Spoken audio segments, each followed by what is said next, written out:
Are you a podcaster? Maybe you've got that big idea and you're looking for a network to join.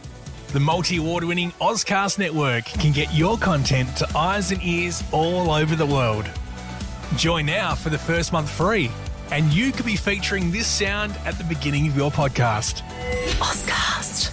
Simply head to ozcastnetwork.com for details. It's The In Show, Australia's only show dedicated to innovation from Adelaide, Australia, and across the globe. Hi, this is Troy and David, and today we're chatting about one of your great loves, the Adelaide Crows, David. Well, Troy, you knew I'd find a way to get the Crows on our show. Today we're chatting with Nick McArdle, General Manager of Strategy and Projects for the Adelaide Football Club.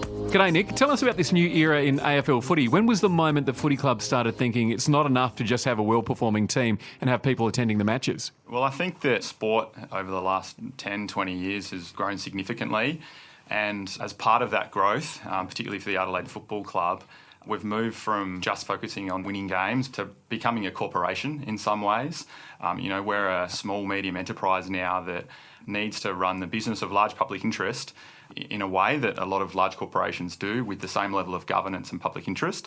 So in terms of my role is the General Manager of Strategy and Projects at the club, traditionally a role that football clubs haven't had. But if I use the Adelaide Crows as an example, if you break down the business side of a football club, you have sponsorship, you have membership, you have merchandising, and you have an AFL distribution, which is part of the broadcast deal that's then distributed back to the clubs.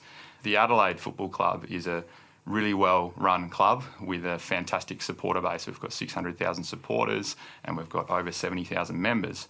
What that means is we're the highest attended team in Australian sport on average across the last 3 years. So from a membership business, which is a major part of your portfolio, there's limited ability to grow revenue in that respect because you've got the physical constraint of a stadium size, and there's a price and volume piece, and there's only so much you can turn the price up. As far as sponsorship goes, sports really trended away from let's sponsor the football club because the chairman likes football. They're becoming an important piece of a marketing spend as a vector into the hearts and minds of the supporters of our club, because they care a lot about our club, and therefore if you support us as a brand, our supporters will be more likely to engage favourably with your brand and buy your products. Could you even have imagined, years ago that a role like this would be something that you would come into as part of your career? Or is this something that's just all of a sudden evolved and you've gone, I really want to get into this? Yeah, look, it's a really good question. Careers are funny things. I certainly didn't have a 10-year plan to get to this point, but I'm very, very happy that I'm at this point. For me, I was always really enjoyed business, really interested in business from innovation, strategy, mergers and acquisitions, process improvement, the full spectrum. So I found, for me personally, it didn't really matter what industry I was in. I worked in defence, utilities, agribusiness. Each of them had their nuances and unique ways and unique cultural identities, and all of them I found fascinating. And I think for me, what then happened is a fantastic opportunity came up because of all of the history and the hard work and the passion that South Australia has for football, and particularly the Adelaide Football Club. And the opportunity to take a field of interest of which I was passionate about, but then in an industry which I'm also passionate about. Those two things collectively have made it awesome and something that I feel quite privileged to be in this position, and I'm really loving the role. Mm-hmm. So you're expanding into things like esports, for example. How did that come to be? Yeah, absolutely. So for the listeners that aren't aware of what esports is effectively competitive computer gaming. So with the internet becoming more and more endemic and games already existing, esports became a thing that people were able to compete with others anywhere in the world in their chosen games. The way that it came to be is, like most businesses do, they have innovation pipelines. They have ways of harvesting a whole range of ideas and different things that we could go into. Adelaide Football Club is no different. We had an executive retreat. There were probably 200 different new lines of business that we were looking at. We went through a prioritisation piece on how big are they, how much sense does it make for us to be in this space, all of the things that you'd expect that we would look at. And esports progressed up and was one of the many areas that we wanted to look at. I suppose it's a long process from when the idea came to when we actually did something in the space. Just say that there was 5 things that we wanted to look at from those 200 and that were the most immediate and most high priority. Esports presented as an industry that was in sport, regardless of you want to call it a sport or not. That's a separate debate altogether. But most evidence suggested there were 1.5 million Australians that were primarily young, that were very interested in esports. Most reports suggested significant growth in the industry. PricewaterhouseCoopers, reputed brands like PricewaterhouseCoopers were anticipating 20 to 30% global growth in it. So, yeah, we were just really interested in it for those reasons. And so it's also, as you mentioned, a way to engage the fans that aren't easy to get to. It's like a marketing exercise as well, in a sense, because it's pulling these people into the Crows kind of ethos, I suppose. Is that sort of one of the points there? Yeah, I think so. If you looked at the age profile of our membership base from 0 to 100, obviously at 100 it peters away because they're probably much earlier than 100, they're no longer able to be attending games, but from 0 to 6 years old, you generally have a reasonable representation. Not many 0-year-olds are coming to football, but 4 and 6-year-olds and 7 and 8 as well, even up into about 12 or 13, because they're coming with their parents. But then life happens. Kids have got many, many options. They've got careers, they've got jobs, they've got girlfriends, they've got Netflix, the internet more broadly, gaming, sport, all of the things that would take away from their time. So the traditional path is they then drop away between 16 to 28, and then at 28 to 30 and onwards, they re-engage with football. So we saw esports as a really wonderful thing in its own right, but also as a way to continue on that narrative. When life is happening, they can associate favourably with the Adelaide Football Club. And are you the only AFL club that is doing esports? At this stage, to my knowledge, we are. Obviously, we made a reasonably big impact announcing our interest. The AFL themselves are investigating esports, and there's been a reasonable amount of press on that recently, considering using Etihad as a potential esports venue. Who knows if they'll do something more meaningful than that. Recently, a group called Bastion have acquired an esports team playing in League of Legends, and they've got other teams as well. And Bastion is a sports consultancy with lots of sports people involved with it and really deeply connected into the Australian and global sporting landscape. So in a way, they're a sporting team looking at it. And I think every sporting conference you go to, or everyone now in sport is aware of what esports is. And so everyone has investigated it to some extent. But the Adelaide Football Club was in a good position for all of those things that I mentioned earlier. The traditional business was going well, our on-field performance was great, all those types of things. We could do something like this, but some of them are either not interested for whatever reason, or they're not in the right position at that point in time to be making an investment, or a range of things. So, we're the first in Australian sport, which is awesome, but I think others will follow at some point in time. So you're effectively turning, a sporting brand into a lifestyle brand, would you say? I think that we're still absolutely a football club. That's the core of who we are. And we haven't rebranded Legacy. Legacy remains Legacy Esports. One of the reasons we're attracted to them is in terms of brand power, which is a combined metric of brand awareness and brand likability. Legacy was the highest in all of Australian esports, and actually quite comparable in the 16 to 28-year-old age group to some of the leading AFL clubs, which was a surprise to people, particularly people that aren't young. People that are young, and particularly under 30, it doesn't surprise them, but people over 30 are like, how is that possible?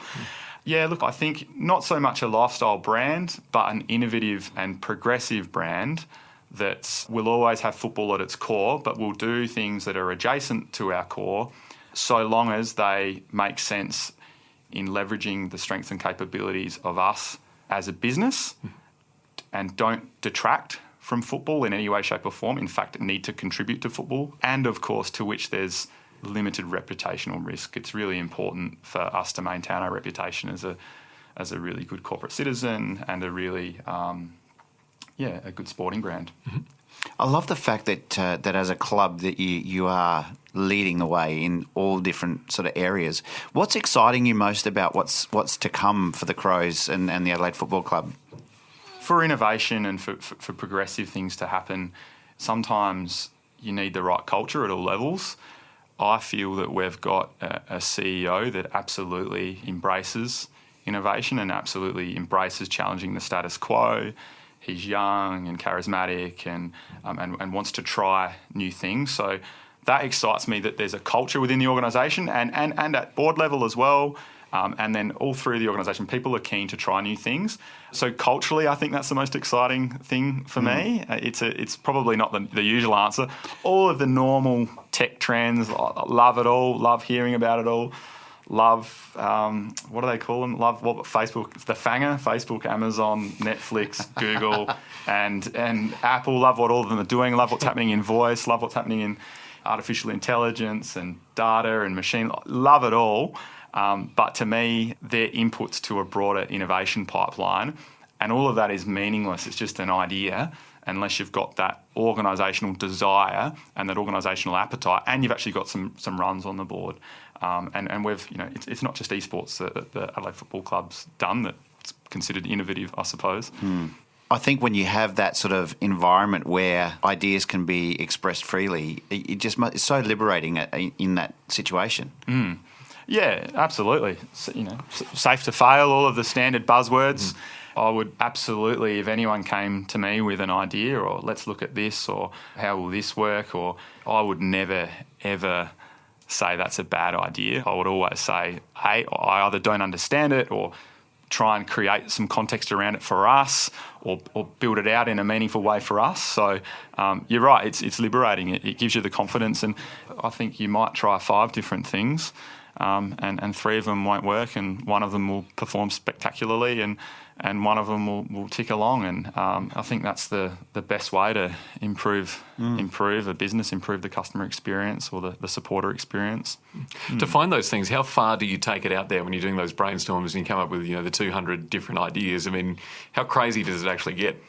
Everyone's got their unique experiences and their unique ideas, and everyone follows different sports as well. Like, the ideas can come from anywhere. They can come from defence, from agri, from media and technology, but often they come from sport because people that work in sporting clubs like sport. You've got, the NFL, the NBA, the World Surf League, new and emerging sports like CrossFit.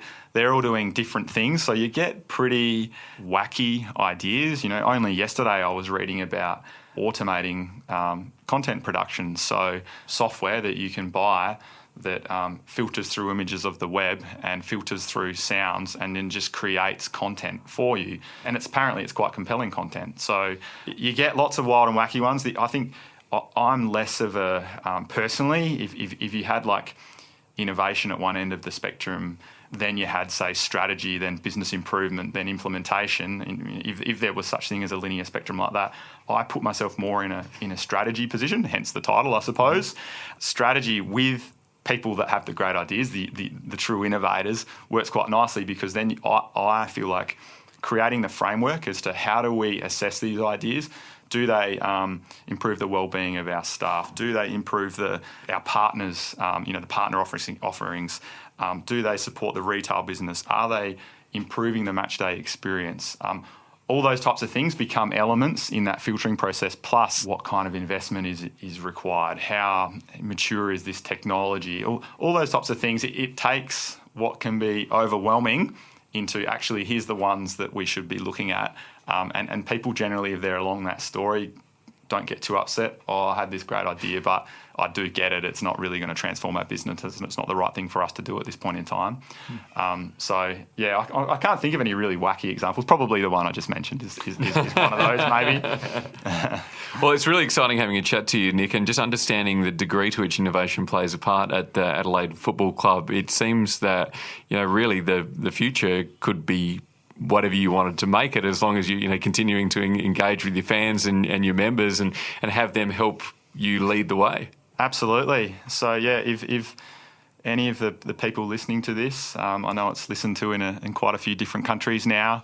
If you've got innovative ideas or things that you've seen in sports, reach out to me in some way, shape or form. I've got a somewhat small online presence, but you can find me on LinkedIn and things like that, and let me know. We'd love to consider everything and anything, obviously, like I mentioned, within the confines of those filters, and also as guided more broadly by, we do have a corporate strategy, and we do have, we're talking specifically about innovation now and the exciting future, but we need to have the leading football program. We need to be commercially viable. Our members need to absolutely love their experience and have value for money and see us performing on the field. And of course, we need to have a leading media platform. They're not negotiable, but they're not the focus of this discussion. So, Well, great to hear you're so open to ideas. And Nick McArdle, General Manager of Strategy and Projects, thanks for joining us on The In Show. Thanks for having me. It's all about innovation on The In Show, and if you know an innovator that we should have on the show, drop us a line at theinshow.online. You can check us out on Facebook and Twitter. Well, tomorrow's Friday, and you know that means it's Inspiration Day. So make sure you check out tomorrow's podcast on The In Show. That was The In Show, presented by David Grice and Troy Sincock. News by Shannon Corvo and Claire Murphy. Music by Zach Grice. Produced by Jason Walker. The In Show, brought to you by Adelaide Smart City Studio.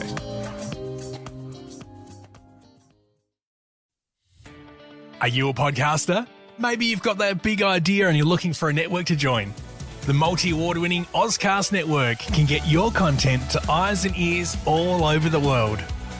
Join now for the first month free, and you could be featuring this sound at the beginning of your podcast. Ozcast. Simply head to ozcastnetwork.com for details.